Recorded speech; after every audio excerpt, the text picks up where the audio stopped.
मैं नालंदा विश्वविद्यालय बोल रहा हूं। आज मैं आपको मेरा ऐसा गौरवशाली इतिहास बताने वाला हूं जिसके बारे में आज की पीढ़ी कम ही जानती है। हां, मैं वही विश्वविद्यालय हूं जो एशिया की सबसे बड़ी यूनिवर्सिटी हुआ करता था। लेकिन एक नरभक्षी, पागल, राक्षस, क्रूर और सन की तुर्की शासक बख्तियार खिलजी ने मुझे और मेरे पुस्तक भंडार को जलाकर राख कर दिया था। महीनों तक मैं जलता रहा, किसी ने मेरी सुध नहीं ली। मैं सबसे पहले मुझे जलाने वाले के बारे में बताऊंगा, उसके बाद मेरी खोज कैसे हुई, उसके बाद मैं अपनी बनावट बताऊंगा, उसके बाद मैं आपको मेरी अलग अलग विशेषताओं से अवगत कराऊंगा, और सबसे पहले मैं नालंदा को क्यों तहस नहस किया गया वो बताता हूं। मेरी कहानी सुनोगे तो भारत के लाडलों, तो आपकी आंखें भी भीग जाएंगी। क्रंदन भरी आंखें और रुंधे हुए गले के साथ मैं आज सुनाता हूं मेरी कहानी। मेरे प्रांगण में 10,000 से ज्यादा विद्यार्थी पढ़ा करते थे और उनको पढ़ाने के लिए 1600 से अधिक पंडित आचार्य हमेशा मौजूद थे। एक समय की बात है, बख्तियार खिलजी नाम के क्रूर लुटेरे और मूर्ति पूजकों के विरोध की तबीयत खराब हो गई। किसी गंभीर बीमारी ने उसे जकड़ लिया था। उसने अपने नीम हकीमों से बहुत इलाज करवा लिया, लेकिन उसकी तबीयत ठीक नहीं हुई। उस समय एक यात्री मेरे प्रांगण में घूमते हुए सभी विषय पर पढ़ने वाले आचार्यों से भेंट करते हुए मोहम्मद बख्तियार खिलजी के राज्य में जा पहुंचा।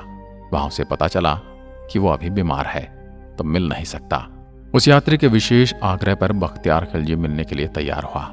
यात्री ने मिलते ही बख्तियार खिलजी को सलाह दी कि विश्व प्रसिद्ध नालंदा विश्वविद्यालय में मेडिसिन विभाग के प्रमुख पंडित राहुल श्री बद्र जी आपका इलाज करके आपको ठीक कर सकते हैं। फिर क्या था, पंडित राहुल श्री बद्र जी से इलाज की इच्छा प्रकट की, लेकिन बख्तियार खिलजी ने एक शर्त रखी थी कि मैं किसी भी प्रकार की भारतीय पद्धति से बनाई गई दवा नहीं खाएगा, क्योंकि ये काफिरों के द्वारा बनाई गई है।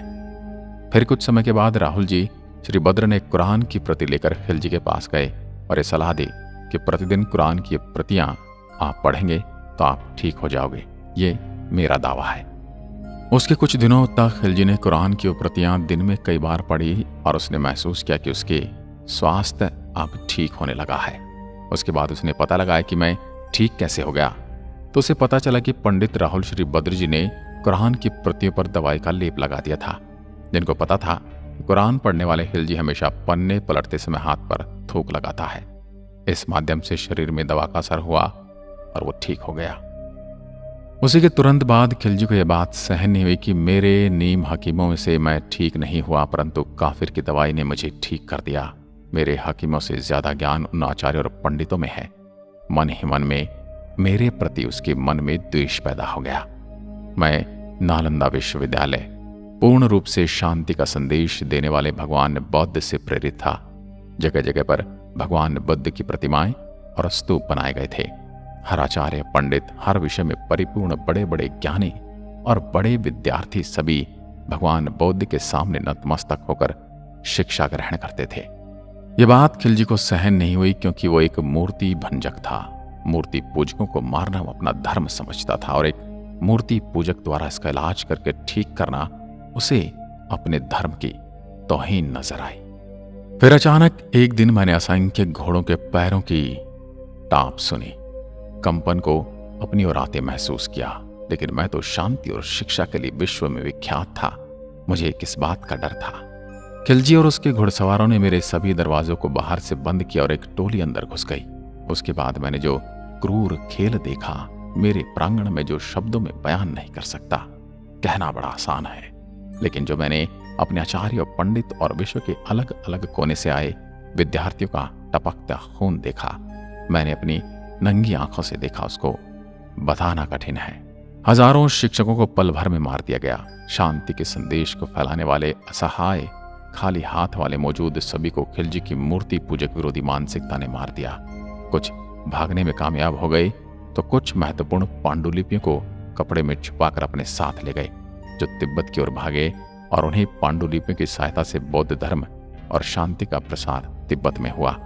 मैंने अपनी इन्हीं आंखों से वो खूनी खेल देखा, जो क्रंदन दृश्य 10,000 विद्यार्थियों के साथ साथ सभी आचार्य, पंडित और शिक्षकों को मार दिया गया। उनका कसूर ये था कि वो मूर्ति पूजक थे, मूर्ति में अपनी आस्था रखते थे। उन सभी मूर्ति पूजकों को मूर्ति पूजा का दंड मिला। मेरे परिसर में मैंने ऐसा खूनी खेल देखने की कभी कल्पना भी नहीं की थी। मैं तो शांति का मंदिर था। जब सभी मूर्ति पूजकों को मार दिया गया तो खिलजी ने आदेश दिया कि मेरे पूरे परिसर को आग लगा दी जाए, मुझे खंडित करके तहस नहस कर दिया जाए। मेरे बच्चों, अगर मुझ में प्राण होते तो मैं चल फिर सकता तो सभी रिसर्च पेपर को छुपा देता, ताकि मेरी आने वाली पीढ़ी हजारों सालों की मेहनत को पढ़कर फिर से ज्ञान प्राप्त कर सके। लेकिन मैं ये कर न सका। मुझे सबसे अधिक पीड़ा उस समय हुई जब मेरे परिसर में मौजूद पुस्तकालय में आग लगा दी गई। मेरे बच्चों, उस पुस्तकालय में भारत का भविष्य था। धू धू कर जलते हुए मेरे परिसर में मौजूद तीनों पुस्तकालय की इमारत देखकर मैं खुद को रोक न सका और जोर जोर से चिल्लाकर रोने लगा। लेकिन मेरी कोई सुनने वाला न था। वहां पर सब मूर्ति पूजकों के विनाश करने वाले ही मौजूद थे। मुझे और मेरे परिसर को भी मूर्ति पूजकों के साथ मूर्ति को सहेज कर रखने का दंड मिला। मैं पूरी तरह धू धू कर जलता रहा और मैंने आंखें बंद कर ली।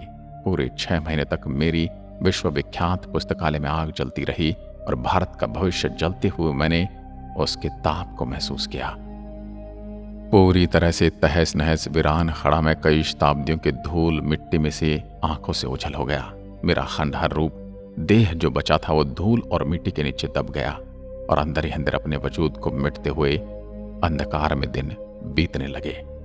फिर एक दिन ऐसा आया जब मेरी खोज करने वाले एक अंग्रेज अफसर को 19वीं सदी में एक चाइनीज यात्री की डायरी मिली, जिसमें उस यात्री ने मेरे बारे में कुछ लिखा था।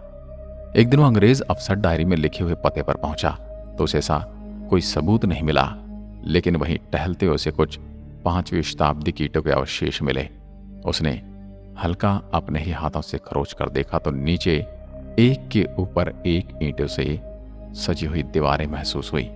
फिर कुछ दिनों पश्चात उसने उस जगह पर खुदाई करके मेरे पूरे अवशेष को दुनिया के सामने लाया।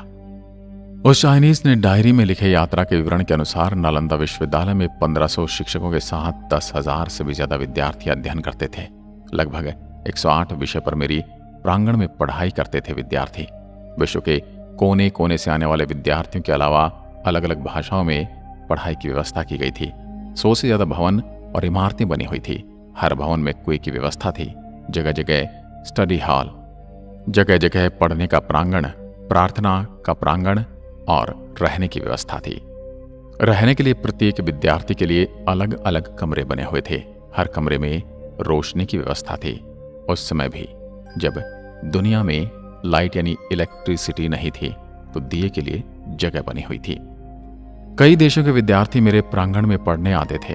उसी डायरी के अनुसार 10 विद्यार्थियों में से सिर्फ 3 विद्यार्थी मेरे प्रांगण में पढ़ने योग्य माने जाते थे। अर्थात जो भी विद्यार्थी मेरे यहाँ पढ़ने के इच्छुक होकर आते थे उनका एक साक्षात्कार होता था। 10 विद्यार्थियों में से सिर्फ 3 ही प्रवेश पा सकते थे। 10 किलोमीटर लंबी और 5 किलोमीटर चौड़ी परिधि के अंदर मेरा निर्माण था। आज भी विश्व में ऐसा कोई विश्वविद्यालय नहीं है जो मेरी टक्कर ले सके। 19वीं सदी में मेरा 5% भाग ही खुदाई करके निकाला गया। उसके बाद खुदाई बंद कर दी गई। लेकिन फिर दौर आया नरेंद्र मोदी जी का। उसके बाद 2016 में मेरी फिर से खुदाई प्रारंभ हुई। उसके बाद यूनेस्को द्वारा मेरे प्रांगण को विश्व धरोहर में शामिल किया गया। इसलिए अभी मेरे अवशेषों को निकालने और सहेज कर रखने की जिम्मेदारी यूनेस्को द्वारा संभाली जाती है। मुझे मुख्यतः 3 राजाओं ने मिलकर बनाया था। इसमें पहले राजा थे कुमारगुप्त, जो मगध के बहुत बड़े राजा थे। मगध की राजधानी राजगिरा होती थी, जो मेरे विश्वविद्यालय के प्रांगण से 15 किलोमीटर की दूरी पर स्थित थी। कुमारगुप्त ने 500 ईस्वी में नालंदा विश्वविद्यालय के रूप में मेरी स्थापना की थी। 5वीं सदी थी। आप जिस स्थान पर आज आए हैं वो लगभग 1600 वर्ष पूर्व एक विश्वविद्यालय हुआ करता था। फिर दूसरे थे कन्नौज के राजा हर्षवर्धन। उन्होंने मेरे प्रांगण की दूसरी मंजिल का निर्माण कराया लगभग 7वीं शताब्दी में, और मेरी ख्याति दूर दूर तक फैलने लगी। उसके पश्चात तीसरे थे राजा देवपाल, जो बंगाल के राजा 9वीं शताब्दी में आए और मुझे देखकर प्रसन्न हो गए। फिर उन्होंने मेरी ख्याति को और बढ़ाते हुए तीसरी मंजिल का निर्माण किया। फिर इस विश्वविद्यालय के नाम और उपनामों के पीछे 3 राज्यों का नाम सबके ऊपर लिखा जाता है, जिनमें गुप्त वंश, हर्ष वंश और पाल वंश। जो भी मेरे लिए ईश्वर रूप उन राजाओं के पद चिन्हों की आहट में सुन सकता हूं। मेरे यहाँ छात्रों के रहने के लिए 300 कक्ष बने थे, जिनमें अकेले या एक से अधिक छात्रों के रहने की व्यवस्था थी। 1 या 2 भिक्षु छात्र एक कमरे में रहते थे। कमरे छात्रों को प्रत्येक वर्ष उनकी अग्रिमता के आधार पर दिए जाते थे। इसका प्रबंधन स्वयं छात्रों द्वारा छात्र संघ के माध्यम से किया जाता था। यह विश्व का प्रथम पूर्णतः आवासीय विश्वविद्यालय था। इस विश्वविद्यालय में 3 श्रेणियों के आचार्य थे, जो अपनी योग्यतानुसार प्रथम, द्वितीय और तृतीय श्रेणी में आते थे। नालंदा के प्रसिद्ध आचार्यों में शीलभद्र, धर्मपाल, चंद्रपाल, गुणमती और स्थिरमती प्रमुख थे। ह्युनसांग के समय इस विश्वविद्यालय के प्रमुख शीलभद्र थे, जो एक महान आचार्य, शिक्षक और विद्वान थे। प्रवेश परीक्षा अत्यंत कठिन होती थी और इसके कारण प्रतिभाशाली विद्यार्थी ही प्रवेश पा सकते थे। उन्हें 3 कठिन परीक्षाओं के स्तरों को उत्तीर्ण करना होता था। यह विश्व का प्रथम ऐसा दृष्टांत है। शुद्ध आचरण और संघ के नियमों का पालन करना अत्यंत आवश्यक था। यह महायान के प्रवर्तक नागार्जुन, वसुबंधु, असंग तथा धर्म कीर्ति की रचनाओं का सविस्तार अध्ययन होता था। वेद, वेदांत और सांख्य भी पढ़ाए जाते थे। व्याकरण, दर्शन, शल्य विद्या, ज्योतिष, योग शास्त्र तथा चिकित्सा शास्त्र भी पाठ्यक्रम के अंतर्गत थे। मेरी यानी नालंदा की खुदाई में मिले अनेक कांसे की मूर्ति के आधार पर कुछ विद्वानों का मत है कि कदाचित धातु की मूर्तियां बनाने का विज्ञान का भी अध्ययन होता था। यह खगोल शास्त्र अध्ययन के लिए एक विशेष विभाग था। छात्रों को किसी प्रकार की आर्थिक चिंता न थी। उनके लिए शिक्षा, भोजन, वस्त्र, औषधि और उपचार सभी निःशुल्क थे।